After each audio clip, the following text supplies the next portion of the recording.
you plan to spend your summer vacation in Africa. The final destination is the Sahara Desert. It's located in northern Africa, stretching from the Atlantic Ocean to the Red Sea.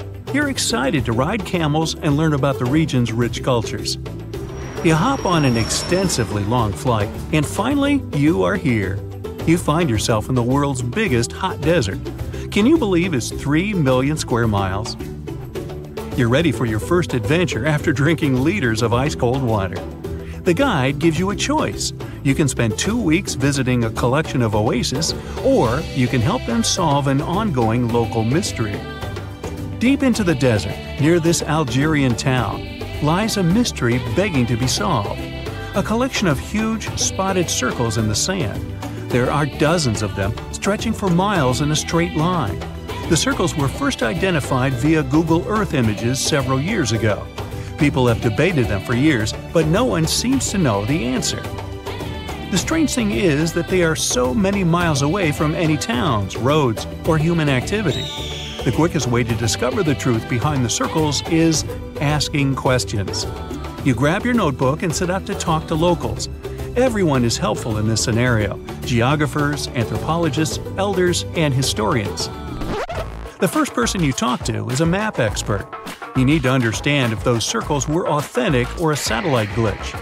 You end up interviewing the people who take Google Earth satellite pictures. The circles are really there. They appear in multiple pictures from many years. Then, let's understand why they are there in the first place. After 2 days of interviews, you have your first lead. The circles could be the result of oil activity. Experts explained why this would make sense. Algeria is a rich area for natural resources, so this would be a sensible guess. Usually, to find out if there is anything worth extracting, companies would undertake seismic surveys. Seismic surveys are a way of analyzing the Earth's surface by sending shock waves into the ground. Depending on how these waves bounce back, you'll know what is located there. A special vehicle could have marked the soil that way. So, did we unravel the mystery? Not quite so. As you know, the Sahara Desert is one of the driest areas on the planet. The average high temperatures in summer are over 104 degrees Fahrenheit. To survive there, people need to find ways of accessing water. So, these circles could be a kind of ruin or leftovers from ancient water wells. Again, I'd say this is a sensible guess. Ready for some fact-checking? Some anthropologists agree that these circles could be ancient fogueras. Foguera is the name of a 2,500-year-old style of irrigation system, usually found in northern Africa. It is also known as a qanat in other places in northern Africa. Locals would dig a deep well at an elevated point, deep enough to tap into underground water. They would then dig parallel shafts at regular distances. Then they would dig an underground channel that connected the city to the well. Solely with the help of gravity, water would run from the well to the city. This traditional technology provided water for crops, livestock, and humans. Now, let's say these wells made human-made oases possible. Even the closest municipality name was an indication that this could be true. The name Fogueret Essaouira is actually named after Fogueras, these ancient wells. Now, this lead was proving to be very accurate. You decide to travel over there to see for yourself. You take a local bus, sit back, and enjoy the ride. The landscape in northern Algeria is filled with ancient-looking towns. You even see ruins of wells along the way, on the outskirts of smaller cities. Opening Google's satellite images, you can see the qanat's markings on the ground, a series of holes running down several miles. But as soon as you arrive, you find out you were wrong. Dale Lightfoot, one of the world's leading experts on qanats, said that the circles were definitely not qanats. Even the satellite images confirm this difference. Uh-oh, we were so close! Apparently, qanats or fogueras would not run down a straight line. They wouldn't be shaped like circles. Another clue that this wasn't the case was that there were no towns at the end.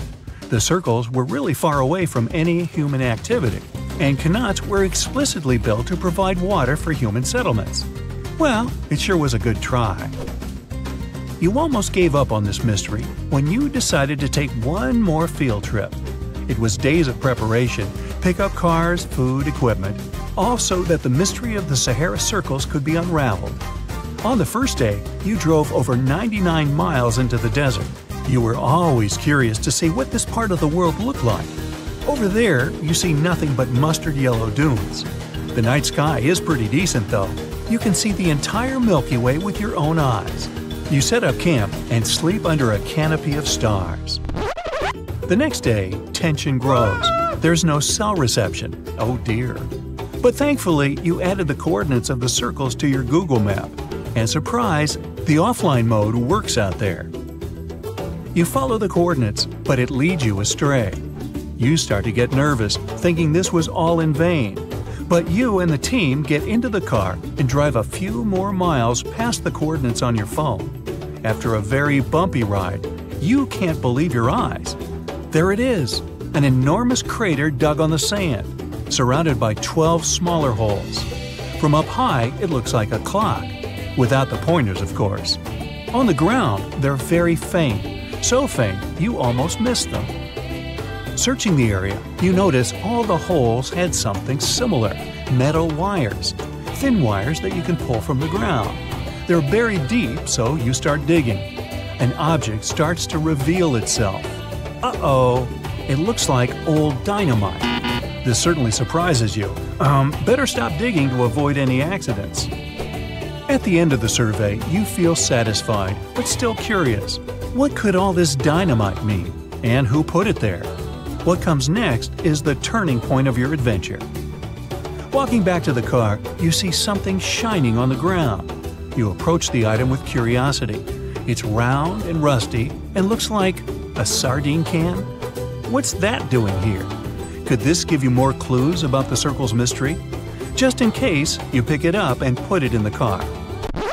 Back in the city, the puzzle pieces start to reveal the story behind the Sahara Circles. You bring photos and the sardine can and show them to local experts. They analyze your material and give you an intriguing verdict. As it turns out, guess number 1 was the closest one to the truth. So, what happened to the first guess? Why do we need to keep digging deeper? Well, because it was only half right. The Sahara Circles are not a historical footprint of seismic surveying. Back when the circles were made, this technology didn't even exist. But they sure are related to oil exploration. The dynamite-filled holes were an old method for oil searching.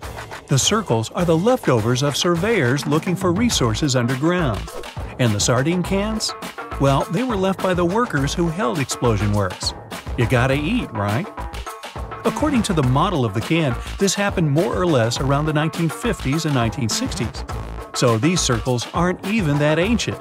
More like modern ones, if you ask me. Well. Hope you are glad you tagged along and helped unravel this mystery. See you in the next mystery-solving adventure. As an experienced sailor and the first man to ever sail non-stop on his own around North and South America, Matt Rutherford has seen a lot during his voyages. But what he saw in 2013 while sailing through the waters of the Atlantic with his colleague surely stands out. Some 800 miles off the coast of Bermuda, not far away from the famous Bermuda Triangle, they noticed a boat that seemed to be moving by itself. The sails weren't up and the motor wasn't running. The sailors decided to check if there was someone who needed their help aboard, so they moved closer to the mysterious ship. Once they got there, things only got weirder, as they realized there wasn't a living soul aboard. Rutherford started filming to document their discovery. The boat looked so awfully abandoned that they expected to find some pretty scary things in there. But it didn't stop Rutherford from searching the vessel. The boat, which turned out to be named Wolfhound, looked like an upscale one, probably costing hundreds of thousands of dollars. It was pretty weird to find it floating by itself in the middle of the ocean. It seemed like whoever abandoned it was leaving in a rush. There were clothes and other personal belongings all over the main cabin. Some parts of the ceiling had fallen and some drawers had popped open. The brave sailors decided to tow the ghost ship back to Bermuda. It wasn't easy because Wolfhound was bigger and heavier than their boat. After days at sea, the crew was running low on fuel and asked a passing freighter to stop and give them some gas. They kept pulling Wolfhound until the tow line got wrapped around the rudder and they realized they could get stranded in the Bermuda Triangle. So they had to abandon the ship. What really happened and how Wolfhound ended up in the middle of the ocean will probably remain a mystery. Rumor has it that it belonged to a member of the Royal Irish Yacht Club. The ship was going on its first voyage from Connecticut to Bermuda and then Antigua. It got in a terrible storm around 400 miles away from Delaware. The winds were so strong that the yacht suffered 2 knockdowns. A Greek cargo ship rescued the crew. They left the ship with an emergency beacon on. The rescued crew members shared that they saw the ship sink, which only adds more questions to the story. How did it get back to the surface? Does the Bermuda Triangle have anything to do with that? Christopher Columbus himself reported some unusual compass activity going on in this mysterious area while he was on his way to the New World. Despite the stories of more than 50 ships and 20 planes disappearing in the area, it remains one of the most heavily traveled shipping routes in the world. Some skeptics believe that this fact solves the Bermuda Triangle mystery. It could make sense because the busier the area, the more accidents happen there. But then again, it's not the number of disappearances that makes the place so mysterious. It's the lack of explanation and wreckage lost for good. The first ever confirmed ship to vanish in the Bermuda Triangle was the USS Pickering. In 1800, it departed from the US on its way to the West Indies. The ship sailed into the Bermuda Triangle along with its 90-man crew. No one ever heard anything from them ever since. The popular explanation is that the ship was taken out by a storm. But because no one found any wreckage, we'll never know for sure. The largest ship that has ever disappeared in this mysterious area was the USS Cyclops. In March 1918, carrying a crew of 306 people, the USS Cyclops left Barbados and headed home to Baltimore. The ship passed through the Bermuda Triangle on its journey and vanished into thin air, or rather, water. The Cyclops never sent any distress signal and disappeared without any explanation or trace. The Bermuda Triangle isn't the only place in the world where ships go missing or mysteriously resurface. One of the most famous ghost ship stories would be of SS Bechimo.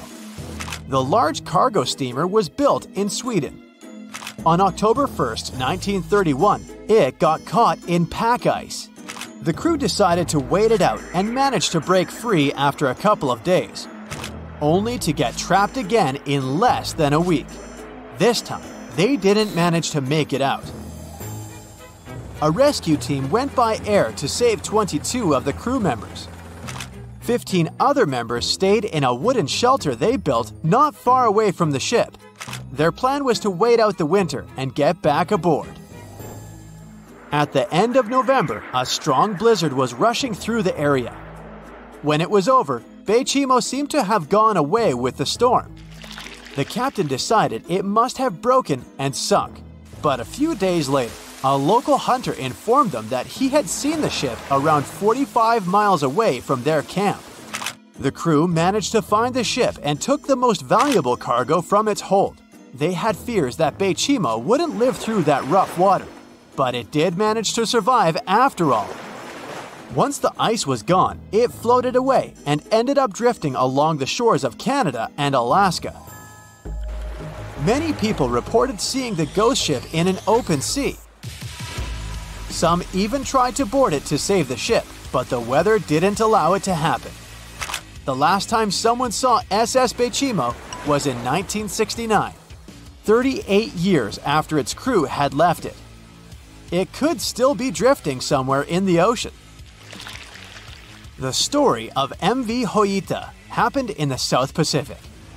The ship was originally a wooden luxury yacht. After serving for 20 years to various owners, it became a merchant ship. In 1959, it set on a trading voyage that was supposed to last around 2 days. When it didn't reach its destination on time, no one was worried at first as things happen in the open waters. After another day, and no distress signals from the Hoita, it was obvious that something serious was going on with it. There were 25 people aboard, and their families wanted to find them. A search and rescue crew worked for 6 days looking for the ship, or at least its wreckage, in an area of nearly 100,000 square miles. That's 1.5 times as big as Florida. Sadly, the mission had come back with no results. It seemed like Hoita had disappeared without a trace. A month later, another merchant ship noticed Hoita drifting in the ocean, miles and miles away from its original route, and none of the crew members or passengers were on board. The cargo had also disappeared. The lifeboats were also gone, so the people must have escaped the ship hoping to save themselves. It turned out that the crew had been trying to get help as they tuned the radio to the International Distress Channel. But the damaged cable didn't let them send the signal any further than 2 miles. It also looked like when they were leaving the ship, the crew took the logbook with them, and we still don't know what exactly happened to Hoita. Family members of those who were on board are still looking for answers. One professor claims it must have been a corroded pipe that leaked and flooded the vessel, but we'll most likely never know for sure. In the Pacific Ocean, near Japan, there is an area nicknamed the Devil's Sea. It's believed to be one of the 12 vile vortices around the Earth. Some people claim that vile vortices have weird things going on in them because the pull of the planet's electromagnetic waves is stronger there than anywhere else. The most famous ship that disappeared in the area was a fishery patrol vessel in 1952. The ship went there to investigate the vessels that went missing previously and disappeared along with 31 crew members. Scientists who don't believe it was a mysterious disappearance blame the underwater volcano eruption for what happened.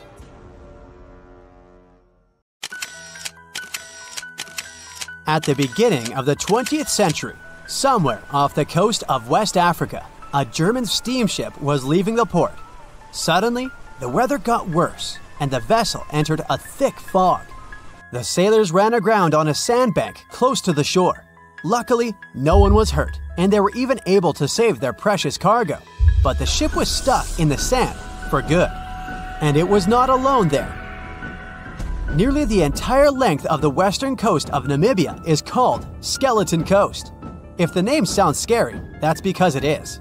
This 976-mile-long beach line is among the most dangerous places on Earth. The local Bushman tribes believe that their supreme deity made this land when it was angry. The Portuguese were the first Europeans to set foot in Namibia in the 15th century. And yep, they didn't like Skeleton Coast either. Portuguese explorers thought this land presented the gates to the underworld. This is the place where the Namib Desert meets the Atlantic Ocean. It might be dangerous, but it's actually beautiful. Plus, it's a UNESCO World Heritage Site. If Skeleton Coast had a PR manager, they would quit on the first day on the job. The area is not exactly tourist-friendly because of its geography and history. Beneath the sand and the waves, there is a secret ocean currently lurking for unsuspecting sailors. It's called Benguela Current. It flows towards the north along the coast of southern Africa. This part of the Atlantic is rich in marine life, but the current's land neighbor isn't that happy with the deal. This arid climate created the Namib Desert, one of the driest regions on Earth. And that marine life I just mentioned? It's sharks. 11 species of them to be exact. And yes, the great white decides to pop by once in a while. So far, we've got a desert landscape, strong currents, and sharks. Not a place for a beachside resort, definitely. But if someone ends up on Skeleton Coast, will they know they're in danger? Don't worry, they will. The beach is littered with wrecks of all sizes and shapes. If you remember that German ship I mentioned in the very beginning, its massive and rusted stern is now sticking out from the desert sand. There are some 500 wrecks in total scattered along the coast, and it's a mixed crowd, from Portuguese galleons centuries old to ships that ran ashore here in the 21st century. A modern fishing ship called Zela India managed to slip from its tow rope in 2008 and ended up on Skeleton Coast.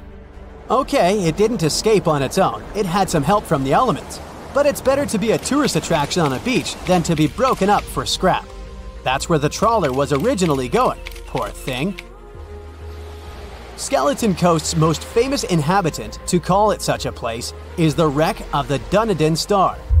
The British cargo liner ran aground here in 1942. The massive rescue operation that followed reveals why it's so dangerous for sailors to end up here. The rescuers managed to save all of the crew and passengers, but at a heavy price. An aircraft and a tugboat were lost in the process. It took the last of the rescuers a full 2 months to return home to Cape Town. Why, you might wonder? One look at the map of the region reveals the reason. It's an endless sea of yellow, which is the sand.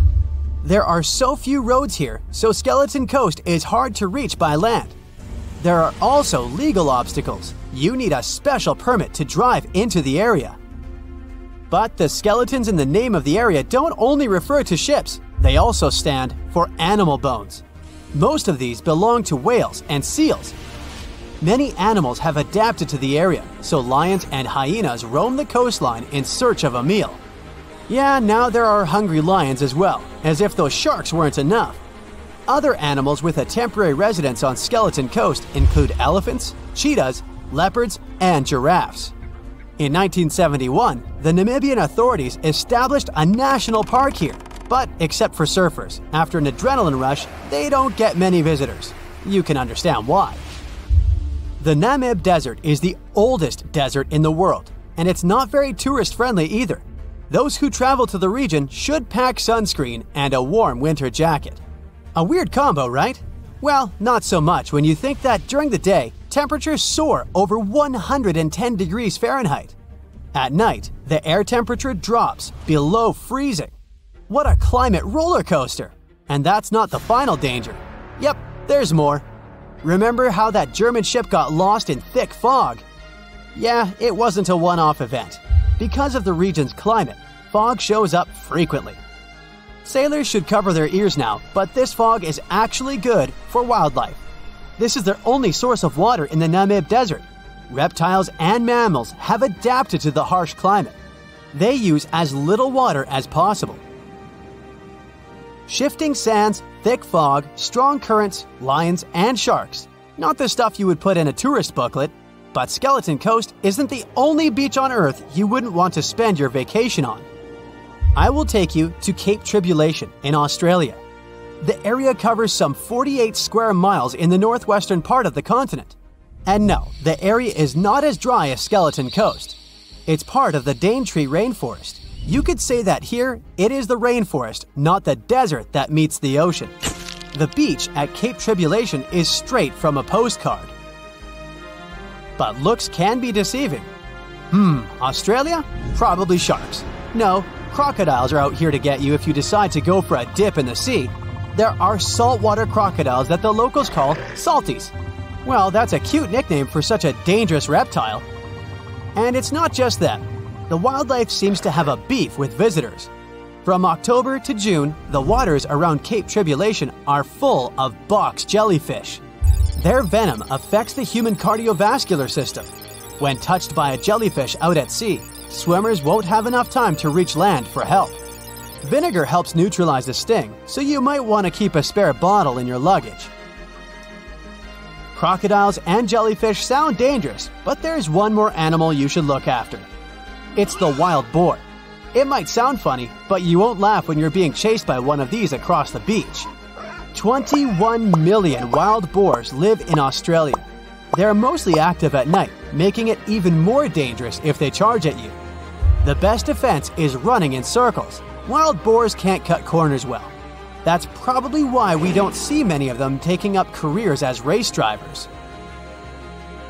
Cape Tribulation has one last danger installed for you, and it's not an animal. Out here, even the trees are plotting against visitors. The stinging tree got its name for a reason. If you try to pick one of its beautiful red berries, it'll fight back. Its prickles are like tiny glass shards. The less than pleasant effect on your skin will last for a month. Then there is this wait a while bush. Who keeps naming them like this? This long vine has spikes that grab hold and just don't let go.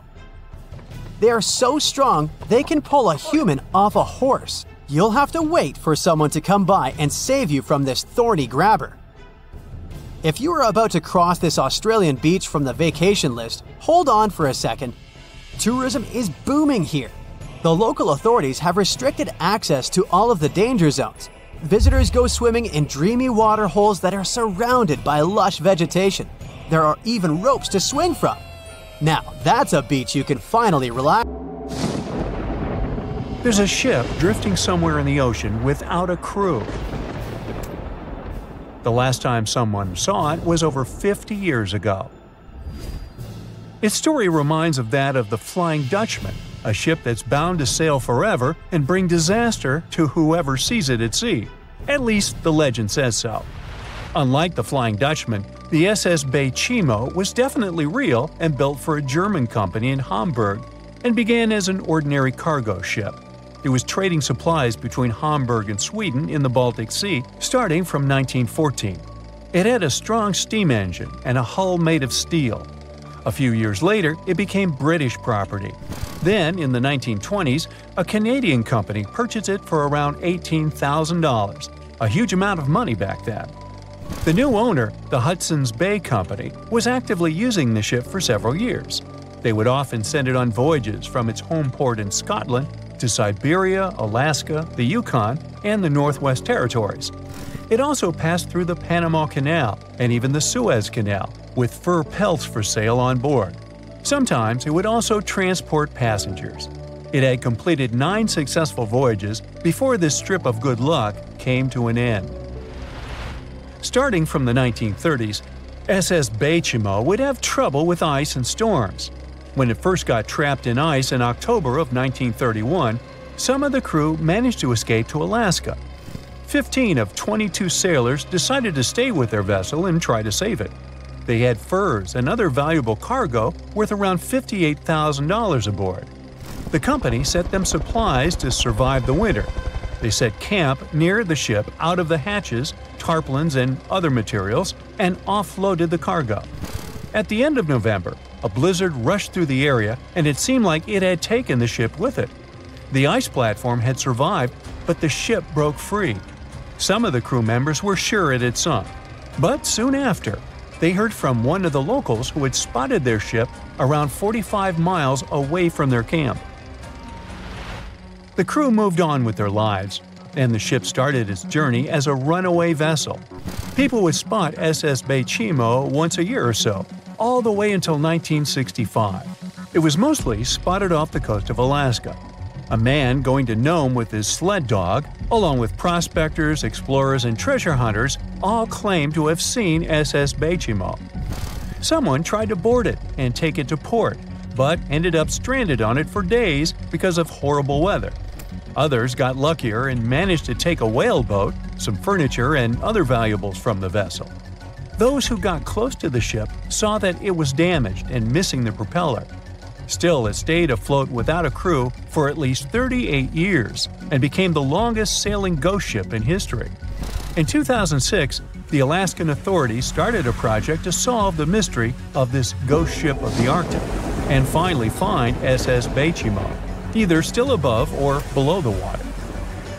So far, the project has not been a success.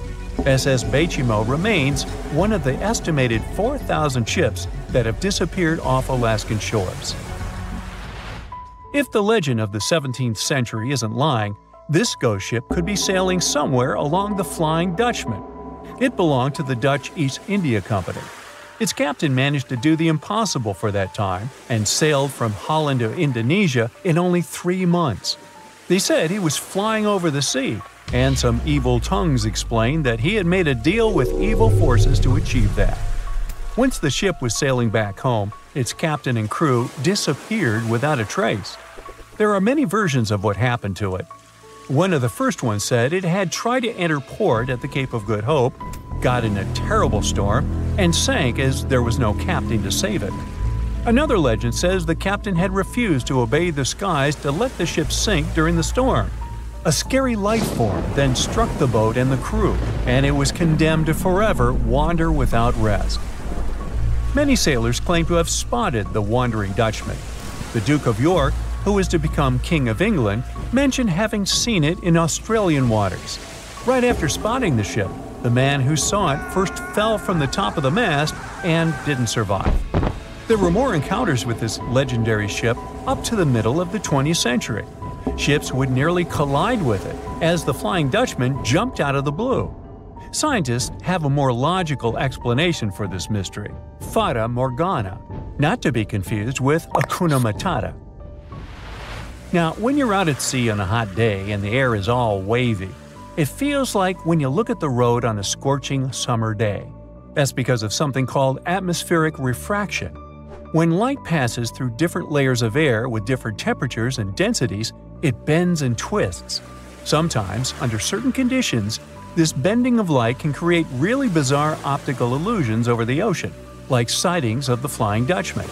The Fata Morgana phenomenon can make distant objects appear distorted, stretched, or even lifted above the horizon. So you can see a ship far away, but because of the way the light is bending, it will look like it's floating above the water or even disappearing and reappearing.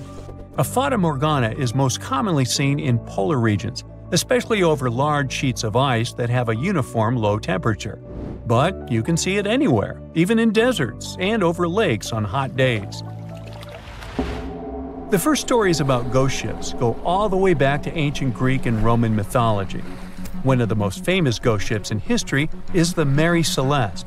This brigantine was traveling from New York City to Genoa and was fully stocked with provisions, but missing a crew when it was discovered in the Atlantic Ocean in 1872. The crew's personal belongings were also there, completely undisturbed. The final entry in their log was made 10 days earlier. We still don't know what happened to its crew, and the ship has inspired many spooky stories and legends. The Lady Lovibond was another legendary schooner that is believed to have been wrecked off the coast of Kent in the middle of the 18th century. The story tells that the ship's captain, Simon Reed, had just got married and took his bride on board for a celebratory cruise, despite the superstition that it could bring bad luck. They were on their way to Portugal when the first mate, who is also in love with the captain's new wife, went mad because of jealousy, attacked another crew member, and then took over the wheel and steered the ship straight into the dreaded Goodwin Sands. No one aboard survived, and the schooner is said to reappear as a ghost vessel every 50 years. In present times, many vessels become abandoned and turned into ghost ships intentionally. There are thousands of them floating in U.S. rivers, lakes, channels, and coastal waters. Some people lose their boats in storms and other extreme weather. Others have to abandon their boats because maintaining them can cost 10% of the boat's price. Plus, docking a vessel can add up to several $1,000s every year. Most boats have been made of fiberglass, so an owner can't just recycle them as scrap metal. So, once they want to get rid of it, they often tie it to a dock and sneak away, or leave it floating far away from the shore, or just try to sink it. When ghost ships sink in shallow waters, they can cause damage to coral reefs, mangroves, marshlands, oyster habitats, and wetlands. Plus, they can collide with unsuspecting regular ships and cause real trouble. So, don't do that. Enough said. Under the burning sun, among the sand dunes, somewhere in the Sahara Desert, you're walking in search of an ancient treasure. Finally, you find a strange rock in the sand. It's big, looks like a large piece of black coal or rock, but something shiny on its surface makes the rock unusual. This unique find is the oldest thing that has ever been discovered on our planet. This rock was born long before Earth appeared in outer space. The unusual meteorite was found in 2020 in a remote area of the Sahara Desert. Scientists have analyzed the isotopes of magnesium and aluminum on the stone's surface and found that its age is about 4.5 billion years. At the moment, this is the oldest sample of magma from space in history. It belongs to a small protoplanet that didn't have time to form completely. It happened a very long time ago when our solar system was forming. Many huge asteroids were floating in space. Some of them were formed into huge celestial bodies, which later became planets. The big rocky planets were absorbing the smaller ones. The rock was part of a little protoplanet that just began its formation, but another huge asteroid destroyed it. The planet shattered into billions of pieces. Some of them became part of other planets. Some flew outside the solar system, and one piece that had been wandering in space until our Earth was formed. After that, it hit the planet's atmosphere and fell into the territory now known as the Sahara Desert. The rock was discovered in 2020, but the erosion of extraterrestrial rocks shows that it could have fallen much earlier. This ancient thing weighing around 70 pounds has several pieces of different meteorites inside. In simple words, it's a volcanic rock consisting of lava. It has cooled, solidified, and crystallized. That's why you notice the glitter. Scientists hope that further study of the rock will help to learn more about our solar system foundation. The biggest asteroid discovered in the U.S. is the Willamette. Its size is 84 square feet, and its weight is more than 15 tons. This is half the weight of a bus. Several people can fit on the surface of this outer space object. But the coolest thing is that it's not a rock like most meteorites that were found. Willamette is made of nickel and iron. This massive piece of metal was discovered in 1906. Now, the huge rock is kept at the American Museum of Natural History. The largest meteorite ever found is Hoba. It's located in Namibia, and people have never changed its position because it's too heavy. The weight of Hoba is 60 tons. It's heavier than a tank. The next space-related event occurred on February 28 in southwest England. On this day, a huge flash lit up the sky. Then there was a loud crash. Several residents opened the doors of their houses and noticed a black sooty spot on the lawn. They immediately guessed what had happened and reported the discovery to the British Meteorite Observation Network. If you ever find a meteorite, report it to some geological research or space center as soon as possible. The longer a space rock lies on the ground, the faster it loses its value. Rain, dust, snow, wind, scorching sun, all these factors damage the surface of the meteorite. It makes it difficult to study the celestial object. The meteorite found in England looks like coal, but it's way softer and more fragile. It most likely used to contain frozen water. The rock is part of a huge asteroid that plowed through outer space when our solar system hadn't fully formed yet. They found a unique combination of minerals inside the rock. It can help scientists learn more about the origins of the solar system and life on Earth. Now we're heading to Germany, to the small town of Nördlingen. A huge ancient meteorite's hidden here. It's very difficult to notice it unless you know the secret of this town. You're walking along the cozy little streets and looking at the buildings with beautiful architecture. You spend the whole day there and don't find anything that reminds you of a meteorite. To solve the mystery, you need to get out of town. So you climb a high hill and see that the city is located inside a pit. For a long time, locals were sure the house was located in the crater of an extinct volcano. If you look at the houses from a certain angle, you may notice an unusual shining coming from them. In the middle of the 20th century, a group of geologists came here and immediately declared that the crater doesn't look like a volcanic one. The town was built on a huge crater left by a meteorite. The huge celestial body fell here about 15 million years ago. It was so hot that the carbon bubbles inside instantly turned into small diamonds. When people were building this city, they didn't know they were using expensive stones, since the diamonds were hardly visible. The locals never attached importance to the fact that the city walls shine unusually in the sun. Now they believe this place was built from diamonds that had fallen from the sky. Our next stop is in the UK again. This time the rocks are of an earthly origin. The famous Stonehenge. People place circles of rocks here in a certain order. Everyone knows about this archaeological monument, but no one knows the reason for its creation for certain. Another construction built out of mysterious rocks was discovered just 2 miles away. It's called Superhenge. It's bigger, heavier, and takes up more space. Each plate here is 15 feet, which is about the height of 2 floors. Once, the stone stood vertically and formed a huge semicircle. But someone pushed the stones over about 4,500 years ago. It was a college prank. No, not really. That's why they couldn't be detected for a long time. Scientists still can't solve the mystery of Superhenge, but they believe the standing vertical stones were part of some huge monument. Some other amazing rocks are located in the south of Costa Rica. There are big ones, the size of a human, and there are smaller ones, the size of bowling balls. And they all have a perfectly round shape. These giant rocky spheres were created by people. It must have taken years of polishing using stone tools to get the perfect round shape. These balls are incredibly heavy, but can easily roll like a basketball. All the rocks are of a different age. Some of them were created about 2,500 years ago. Most of them are made of molten volcanic magma. Until now, scientists don't know for what purpose these stones were used.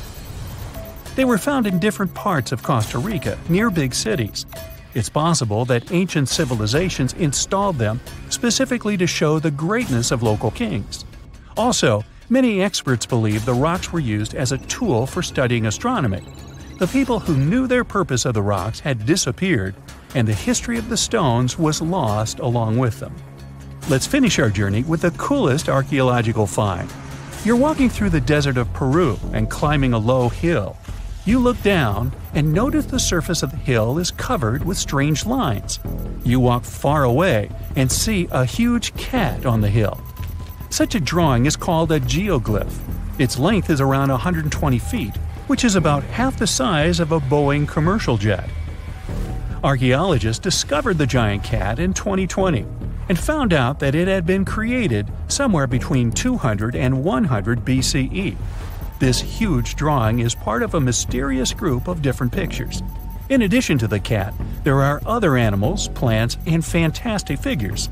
All of them were found in the desert of Peru. The kitten was found by chance. Archaeologists didn't see it at first because natural erosion on the hillside had almost erased the silhouette. You find yourself in Africa, land of unique wildlife, home to a great variety of cultures and languages, and, first and foremost, host to the world's largest hot desert, the Sahara. It's daytime, and you are thirsty for some water and shade. You've been walking for days, trying to find one of those precious-looking oases. You feel you're near, but the horizon just keeps stretching and stretching. Your mind is tired, and your body is feeling all the heat. It's like you've eaten a full plate of hot pepper and then some more, judging by how much you're sweating. And when I say hot, think 100 degrees Fahrenheit hot, on average. No wonder this is happening. After all, you find yourself in the world's biggest hot desert. Now I say hot desert since the biggest deserted landscapes are actually the cold ones, located in Antarctica and the Arctic. Icy Antarctica's frozen desert is more or less the size of 1 million LAXs. Yep, the Los Angeles International Airport. The Arctic desert is just a bit smaller than that. Now, in case you don't know, the Sahara Desert is located in northern Africa, stretching from the Atlantic Ocean all the way over to the Red Sea.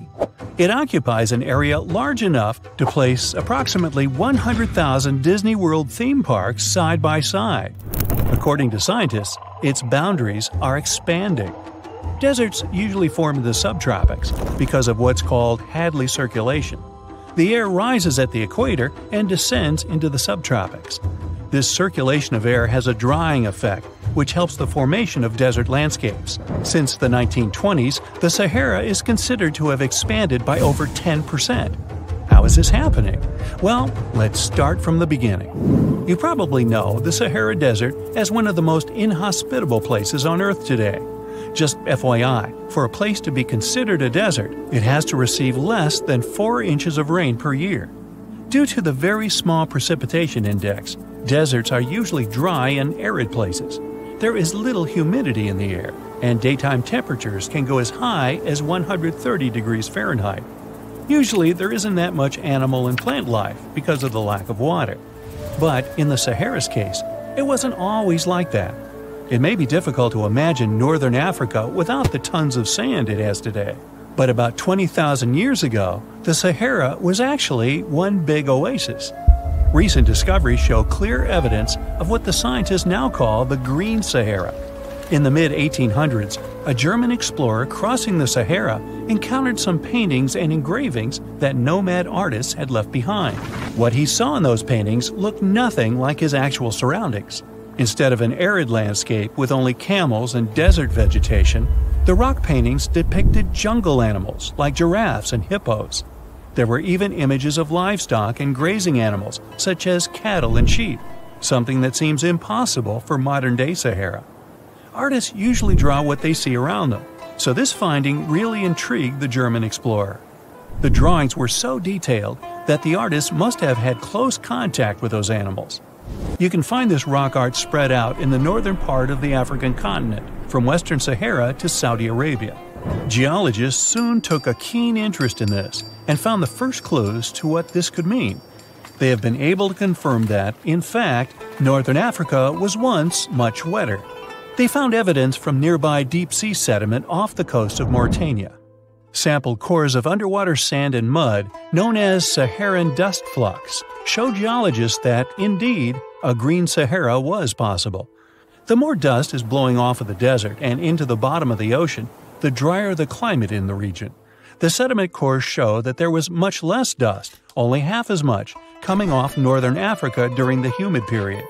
This period has to do with Earth's natural cycles. Normally, the Earth rotates at a tilt of 23.5 degrees, but this angle is not consistent and changes over time. Earth's tilt is responsible for the amount of sunlight each hemisphere receives. It affects several ecosystem functions on the planet. During the time of the Green Sahara, the Earth received between 4 and 8% more sunlight than it does today. So when the Earth tilted about 20,000 years ago, the northern hemisphere received more direct sunlight, which affected humidity levels in the region. As the northern hemisphere got warmer, this affected monsoon activity, more specifically the West African monsoon. Monsoons are wind systems that affect a region's rainfall index and humidity levels. As a part of the globe gets warmer, it allows for more air to rise. It combines with the wind to draw moisture up into the atmosphere. Little by little, northern Africa also became wetter. The increased moisture made the Sahara so wet that there were actual bodies of water in the region. As vegetation grew, the plants held onto moisture better than bare sand could. There is evidence of natural basins throughout the Sahara and lakes so big they would fit all of the U.S.'s Great Lakes inside of them. Archaeologists uncovered evidence of vibrant societies in what are now arid areas. It looks like ancient cultures were able to take full advantage of the African humid period. According to researchers, the human population peaked across the Sahara about 9,000 years ago. There are traces of fireplaces, hunting tools, fish hooks, and even mounds of fish bones. Records show that there have been over 230 green periods over the span of 8 million years. Solar radiation is always changing due to natural orbital cycles. That's why Earth will most certainly see another green Sahara moment. It might be thousands of years from now, but it will happen. The same way the Sahara turns green, it turns yellow again. Let's put it like that. All it takes is a significant axial tilt and a few years of readjusting. However, another phenomenon is calling the attention of scientists now. Recent studies by the National Science Foundation from the University of Maryland show the Sahara has expanded 10% over the past 90 years. This phenomenon is called desertification, which literally means fertile land turning into desert land. The Sahara Desert is now advancing into the semi-arid region of Sahel. In 1950, this region was home to 31 million people. Today, its population is over 100 million people. This rapid population growth has largely contributed to the Sahara's expansion. Farmers that were once nomads began settling down. Land usage grew more intense, aiding in weakening the soil. The demand for food has caused an overcropping of the land, so even more of it is turning into the desert now. The study also shows that natural climate cycles can affect rainfall in the Sahara and the Sahel. Scientists affirm that all deserts fluctuate, not only the Sahara. A desert's boundary may expand in the dry winter and contract during the wetter summer. South of the Sahara lies the Chad Basin. It is a natural body of water that now serves as an indicator of the Sahara's expansion. The Chad Basin is located in the region where the Sahara is advancing southward. An atmospheric and ocean expert from the University of Maryland explains that rainfall has reduced greatly in the entire region. Due to reduced rainfalls, there is less water across the entire basin, and even Chad Lake is drying out. Just like the Sahara, the Atacama Desert in Chile, deemed the world's driest, is also expanding. It is located north of the city of Santiago, and its southern border is expanding toward the Chilean capital. Because the climate is getting drier and drier here, the city of Santiago is turning into an arid or semi-arid region itself. The once fertile valleys of local rivers that lived on agriculture and livestock for many generations are losing their revenues as Chilean land is turning into a desert. Since 2010, Santiago has received only a third of its annual rainfall. Outside of the city, farmers are digging holes in search of blue gold, or simply put, water. The situation here is very similar to that of Sahel. So tell me this, were you as surprised as I was to find out what has been happening in the Sahara region? Feel free to share in the comments below. Strange things occur in the cold waters of Antarctica. One of these things happened to a ship called Jenny. It was a small schooner whose history began in 1822. The boat and its crew set sail and disappeared a year later. For 18 years, the ship was considered sunk. People forgot about it, but in 1840, the vessel reminded the world of itself. That year, the whaling ship Hope sailed through the Drake Channel in Antarctica. The crew members noticed a ship among icebergs. It was the schooner Jenny. It was floating slowly in the dark, with no signs of life. The captain of the Hope, Mr. Brighton, gave the order to approach the mysterious vessel. They thought it was some creepy ghost ship, but as they came closer, they noticed crew members on the deck. The sailors of the Hope called out to them, but received no answer. This time, it became clear that something terrible had happened to the Jenny.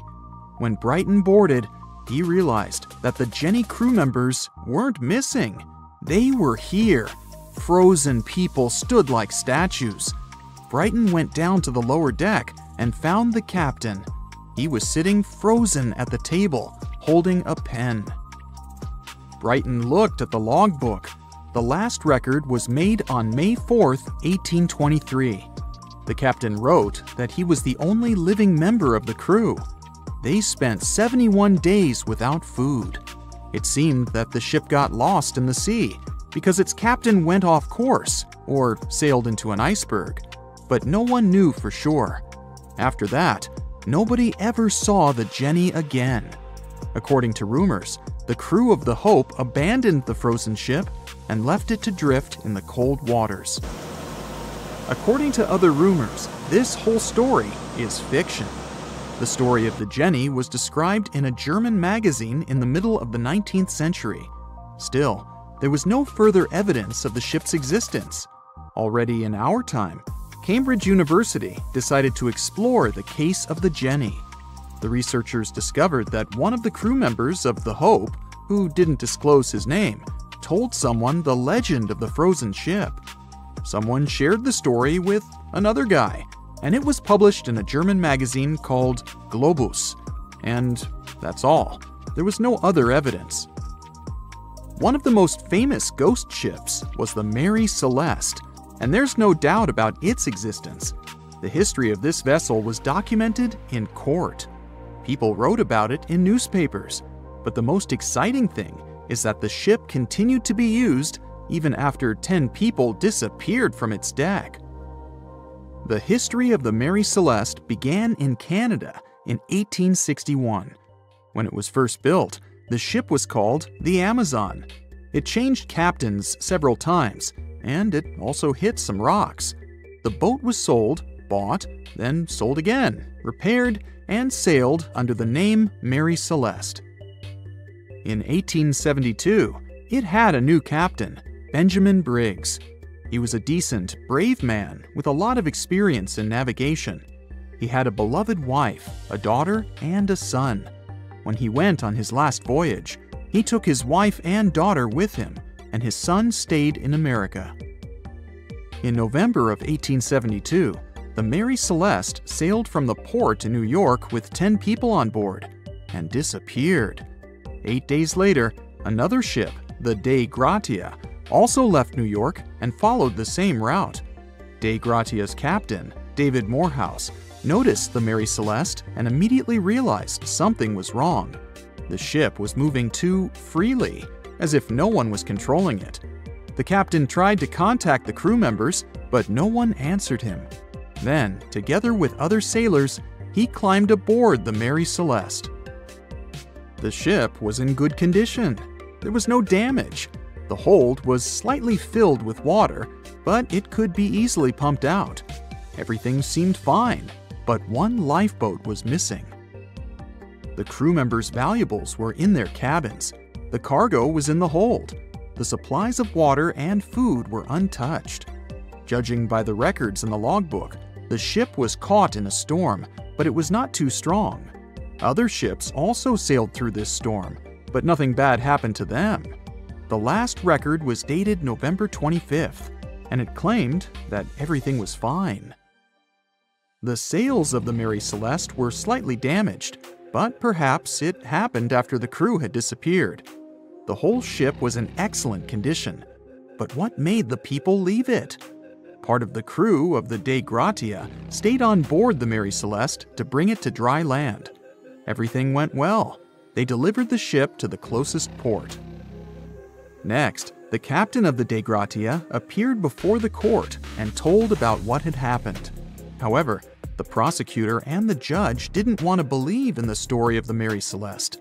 They were sure the captain got rid of the ship's crew to get money for its cargo.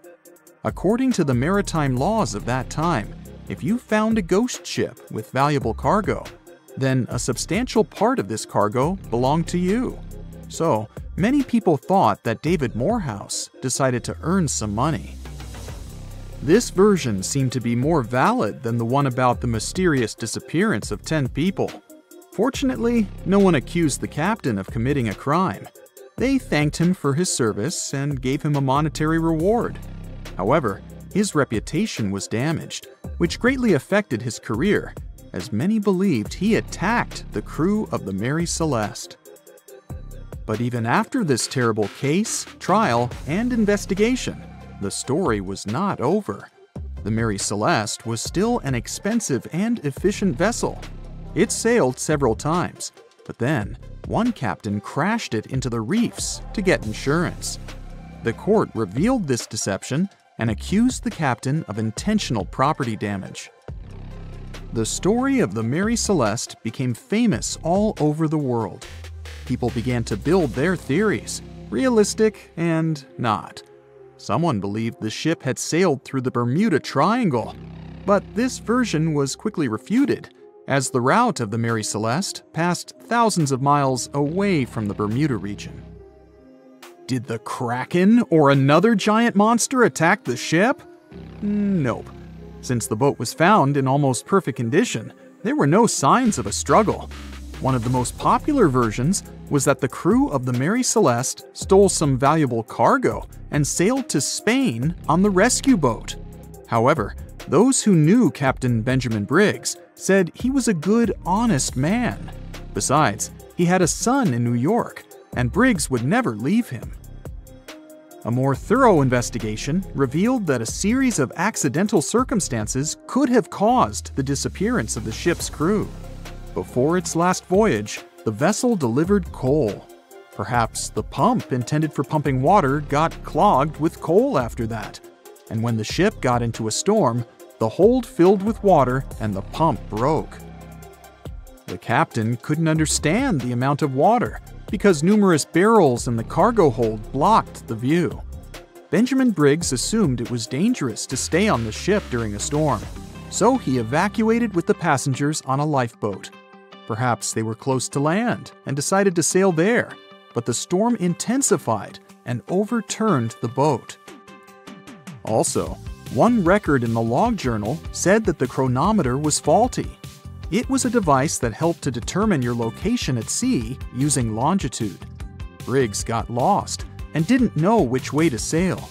The storm was strong, and he couldn't determine whether the ship would sink. Perhaps Briggs decided to leave the ship in a rescue boat when he saw the coast of the Azores. The uniqueness of this ghost ship case is that, unlike many others, you can investigate it yourself. There's a lot of information about the Mary Celeste on the internet. There are documentaries and research articles. Perhaps you'll be able to notice something that others haven't seen and solve the mystery of the disappearance of 10 people. So the Sahara Desert is so big that it covers 8% of the world's territory. It's bigger than the USA or China. Surprisingly, the Sahara is not the largest desert in the world. It is the third largest, behind Antarctica and the Arctic. But it is definitely the hottest one. Temperatures there reach 136 degrees Fahrenheit. This place has some of the most incredible sand dunes you've ever seen, towering up to 1,476 feet. But here's the kicker. There's a real risk that these dunes might continue to spread until they cover the entire world. Surprisingly, the influence of the Sahara Desert extends far beyond its borders. Its dust, carried by powerful winds, makes its way to the UK and across the European continent, particularly in winter. This dust settling on the ground where it rains is a familiar sight to those in the UK, often leaving a red residue on cars. This connection between the Sahara, England, and Europe serves as a stark reminder of the global reach of environmental phenomena. You might think this is not a big deal, but it could turn Europe into a desert, leaving its soil infertile and Europeans with no food. Soil is a fundamental aspect of human existence, just as crucial as clean water and air. Without it, we're left with nothing but a bleak and barren landscape. The Sahara Desert has already made its jump across the Mediterranean Sea, which is concerning and could change the landscape forever. 1/5 of Spain has already turned into a desert. The next victim is Italy, which also faces the problem of desertification. In fact, almost all European countries have the same issue. According to an expert, the land that has not changed for nearly 2,000 years will become mostly rock, and people living on this land will be gone. 60% of the soil in Moldova is gone, and the problem has expanded beyond the Black Sea. It has reached China and Mongolia, thousands of miles away from the Sahara Desert. All of this causes losses of $4 billion a year. The threat is so significant that even the UN has gathered the necessary resources to solve the problem as soon as possible. Italy is sending help to Africa to stop the Sahara Desert from expanding. If this process does not stop in the next 10 years, millions will be forced to leave their homes. The Sahara Desert is growing for approximately 30 miles per decade. You do the math and see how long it will take to cover Europe. Since 1920, the Sahara has expanded by around 10%. But not all hope is lost because more than 172 countries have joined to put a stop to the desertification of the world. The World Food Program is a project that aims to help bring back green land that was once present in the Sahara. When they told people who called the Sahara home what they were about to do, the latter basically laughed in their faces and said it was impossible. But when you have a specific goal in mind, the impossible becomes possible. If we traveled back around 5,000 years into the past, we would see a beautiful forest with lush green trees and grass. Africa's climate has been changing for 21,000 years, from fantastic greenery to uninhabitable deserts. This has to do with Earth's rotation and the monsoons that bring water to this dry continent. But with the help of scientists and some clever tricks, we can bring the greenery back and stop the Sahara in its tracks. The Senegal River serves as a border between the Sahara Desert, Senegal City, and Mauritania. When you look at this area from space, you'll see how the desert is expanding to Senegal because the vegetation along the riverbank is almost non-existent. Forests can serve as a barrier, stopping the sand from getting blown away and the desert from expanding. An effort to create a great green wall is being made, and how they do it is actually quite impressive. Nothing has been growing in the currently restored area for more than 40 years, making locals find other places to call home. People were thrilled when they saw that the land could be restored. They're very committed and learn to work with the soil and grow food. At the same moment, more than 30,000 hectares have been restored and transformed into lush greenery. The Sahel region is the starting point of desertification, and it is crucial to establish a green wall in that area first. To make this wall is not rocket science, since it only takes a few simple steps. The ground there is baked by the sun and as hard as a block of concrete. If you've ever poured water on concrete, you know that it just flows away. It doesn't stay in one place. So they had to create water-retaining half-moons that would hold the water and make it available to plants. When you learn about how these half-moons work, you might say, how did they not think of that sooner? Actually, this technique is ancient, and it was once implemented in Sahel, but it was lost over time. When the rain falls, the water is collected into the half-moons that are positioned a bit lower than the ground below contour lines. There is also a kind of bank at the end of the shape that prevents water from overflowing. And in the middle, there are plants that are happy because they have plenty of water to thrive. Also, it's essential to grow native plants that are kind of used to harsh conditions, like sorghum and millet.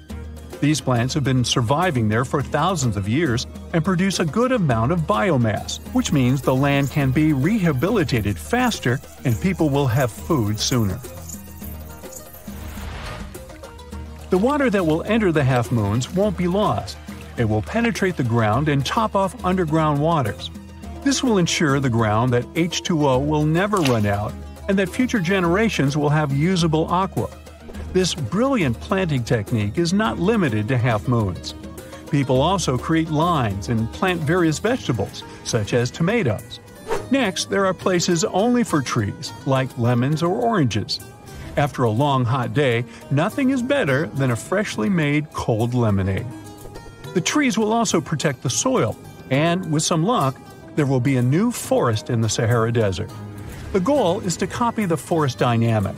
Start with small plants and gradually expand to bigger plants that are more useful than the tiny ones. They are aiming to plant more than 10,000 trees. Right now, many people are leaving the Sahara after the rainy season, going to cities or leaving Africa altogether. At this time of year, villages are like ghost towns. Only animals can be found there. Most people are gone. I mean, who would blame them? Nobody wants to live in the sand where nothing grows. Luckily, with all this new, old technology being developed, many people are slowly but surely returning to their land and starting to work in agriculture. The best thing is that there are no brutal winters, so plants grow 12 months a year, and people can always have food. People are becoming more social because now everybody stays in their villages and doesn't travel much. If this project works out, Africa will be saved, and the world won't turn into a giant desert. We've all heard of the Sahara. Sure you have. It's the largest hot desert on the planet. A sea of sand covering an area larger than the contiguous United States. But have you ever wondered what lies beneath the sand dunes? To answer this question, we must travel deep into the past of our blue planet. Up until some 6,000 years ago, the Sahara was grassland.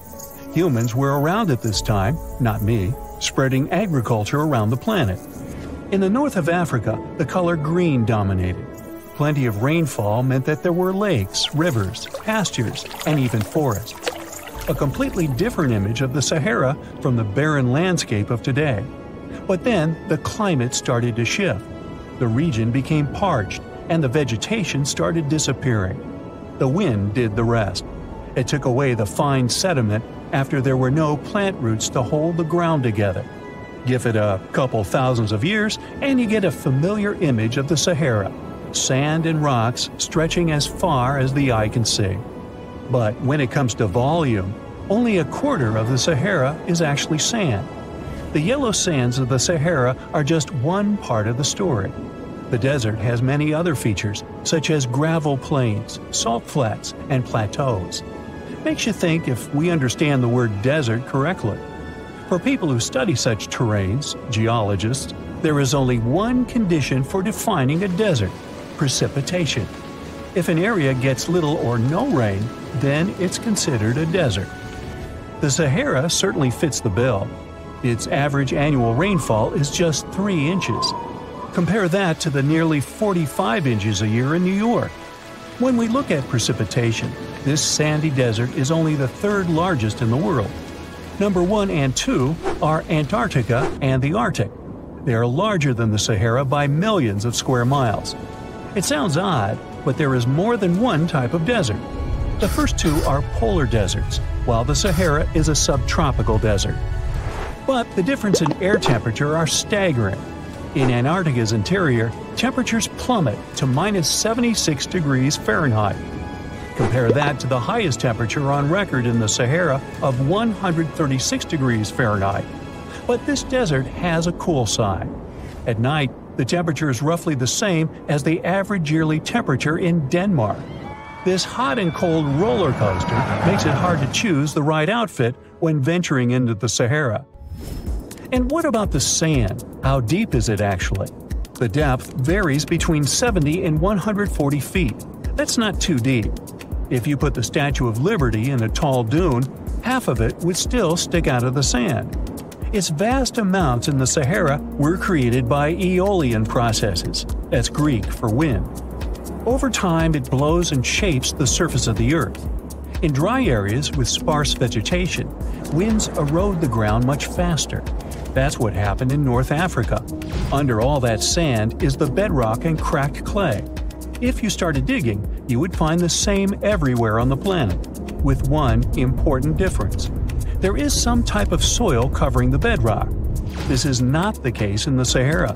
Because of the arid climate and a lack of vegetation, sand covers the ground below. Over the course of thousands of years, a lot of interesting finds ended up in the desert sand. For example, there are petrified tree trunks. These are essentially preserved prehistoric trees. They date back to the time when the region was lush green. In some places, the trees of this fossilized forest are at least 65 feet tall. The wood is so well preserved that you can still see the texture and knots. There are even fossilized pine cones. In 1992, scientists found glass fragments in eastern Sahara. These canary yellow glass shards were scattered across hundreds of miles.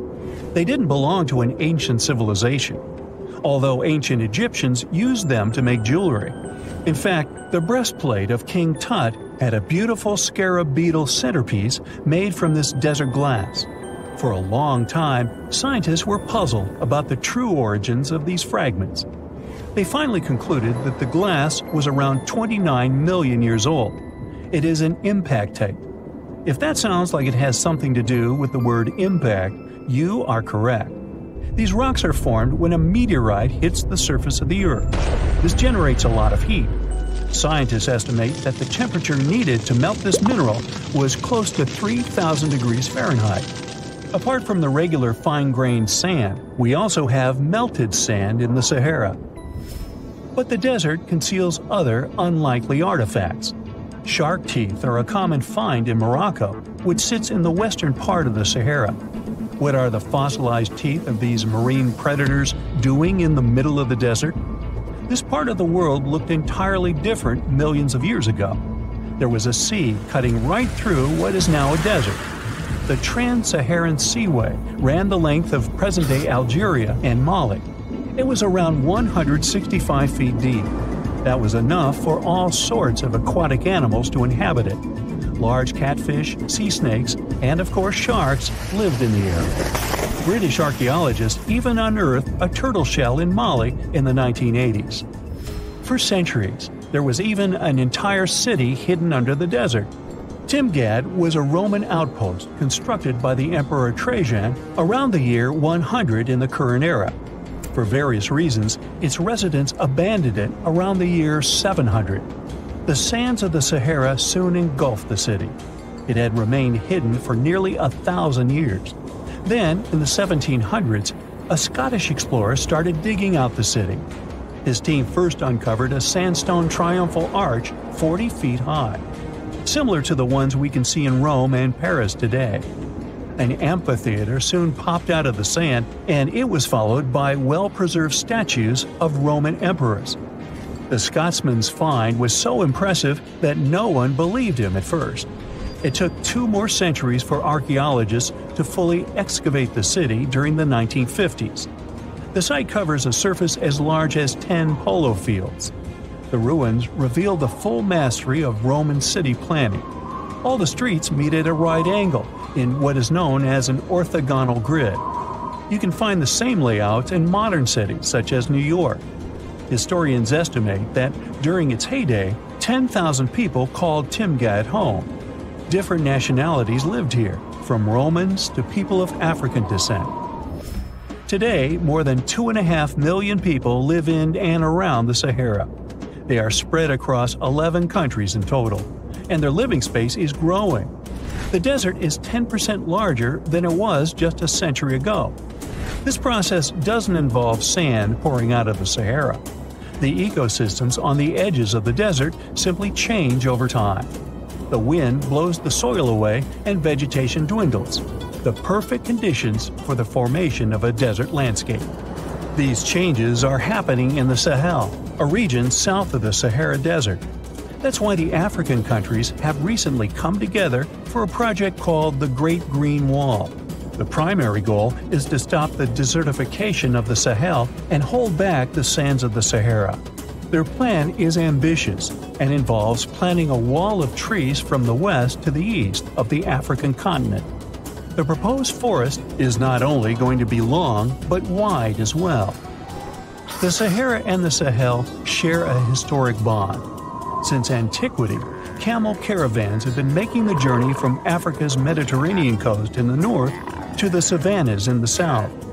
The golden age of this trade kicked off in the 9th century. The perilous journey took several months to complete. The route was 2.5 times longer than the length of the Grand Canyon. Explorers still find evidence of these ancient caravans hidden away under the sands of the Sahara.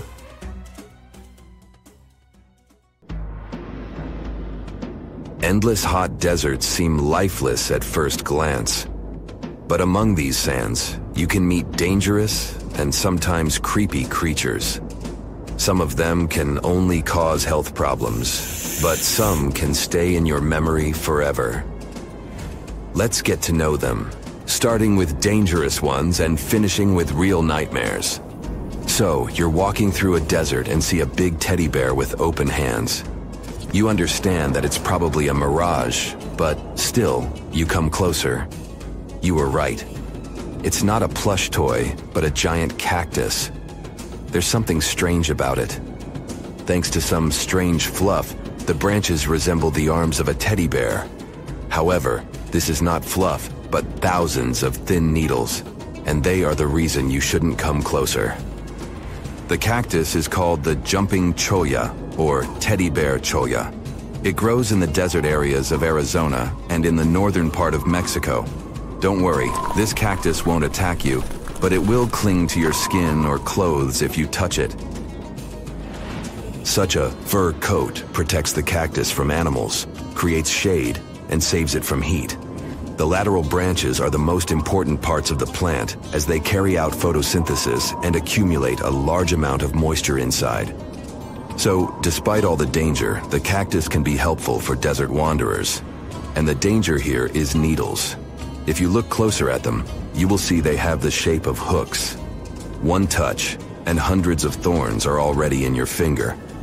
It's pretty difficult to get rid of them, and the needles cause unpleasant, painful sensations. But the coolest thing about this cactus is the way it reproduces. The plant clones itself in a new place. When animals and people pass the jumping cholla and touch it, The cactus gives them a small piece of itself, along with the needles. As soon as you throw this piece to the ground, it takes root and starts growing. The degree of danger is rising. The next monster from the desert is running toward us, and that is an ostrich. Many think these animals are cowards hiding their heads in the sand. You will most likely change your mind if you're unlucky enough to meet one. Usually, ostriches are not aggressive, but you should run if you come closer to their nest. On the other hand, you won't be able to do that because ostriches move at a speed of 43 miles per hour. You need a car to get away from them. They run and hit their enemy with their chests. There have been cases when ostriches attacked vans and caused significant damage to them. But the main danger these birds present is their powerful legs with sharp claws. They can deliver strong blows with them and even beat a prone opponent. So yes, if you see an ostrich in the distance, go the other way. This small spotted lizard lives underground almost all the time in the arid deserts of the southwestern US and northwestern Mexico. Sometimes it goes outside to find lunch. It only seems cute, but in fact, it's a dangerous Gila monster. Its thick skin protects the reptile from hawks, coyotes, and other predators. But its main protection is its venom. Snakes and spiders inject their toxins using long, needle-like fangs. The Gila monster clamps down and chews the prey to spread the venom. And when it bites a person, it can keep its jaws closed for a long time. Getting rid of the animal is a tricky feat. People who have experienced the effects of the venom say it feels as if hot magma passes through the veins.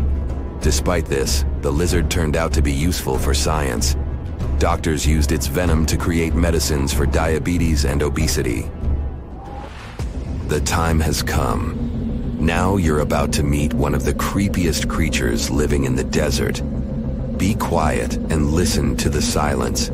Stand still. There's no one around. Suddenly, you hear some hissing coming from below. You lower your head and see it. A big yellow spider the size of a human palm with strong jaws and long legs hides in the shadow of your body. In horror, you run away from this monster, but it goes after you. It isn't easy to do it in this situation, but try to calm down. The creature isn't interested in you. It wants only your shadow to hide from the scorching sun. Anyway, it's better not to touch it. The powerful jaws of the camel spider can cause unpleasant sensations, to put it mildly. And, by the way, this creature isn't really a spider. Yeah, it belongs to the class of arachnids, but it's a separate species, Sulpagid. It likes to bite. It's fearless and pretty aggressive. The spider preys on insects, lizards, rodents, and small birds. It can also move at a speed of 10 miles per hour.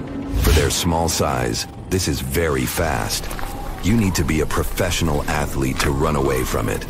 Most often, you can find camel spiders in the deserts of the Middle East, but they also live in Mexico and the southwestern US. These runners are nocturnal and try to avoid the sun during the day, so they are always hunting your shadow. By the way, they got their name because they often hide in the shadows of camels. You won't hide from them during the day, but they will also want to come after you at night, especially if you make a fire. Sulpugids always run to the light in the hope of eating something. Some species of these spiders make a hissing sound to scare their enemies away. Now, let's calm down for a second and leave the hot desert. We're going into the humid tropics of Tanzania. Under tree bark, fallen leaves, and in dark caves, you can meet one of the most terrifying creatures on Earth, a tailless whip scorpion. Imagine a big scorpion without a tail, with a flat body that looks like it has been pressed by something. It's similar to spiders, but has no venom glands and can't spin a web. This monster is silent and fast, but the scariest thing is its 2 front claws, twice as long as the creature itself. Any prey it catches will never escape. Life in a dark cave has spoiled its eyesight, so the whip scorpion tries to avoid sunlight. During molting, It climbs up to the ceiling and slowly comes out of its old skin. Imagine directing your flashlight there and seeing small cocoons out of which pale spiders with excessively long legs crawl. If you really meet it, be calm and slowly go away as far as possible. Be careful. The flat scorpion can crawl under your clothes in a second and bite you in the stomach. And that's not the worst part. Okay, this is a joke. This pretty guy is one of the shyest and most harmless creatures among spiders and scorpions. It's afraid of you and will never attack. Many consider it beautiful and keep whip scorpions in glass terrariums. If you want such a pet, carefully watch it so that it doesn't run away from its house. If it happens, it will be pretty challenging to catch it again. In a matter of moments, it can get under your bed or go through gaps in the floor. Then it'll go to your neighbor's apartment through a ventilation system and scare people there. Okay, how about one more scorpion? It's not as creepy as the other creatures in this video, but it's the most venomous scorpion in the USA. This is the Arizona bark scorpion. The problem is that you can see it in the desert, in your home, or in the yard. These dangerous venomous beasts crawl into rooms and often sting people. One time is enough to cause pain, similar to a bee sting, but someone with an allergy may experience paralysis, breathing problems, and other health issues.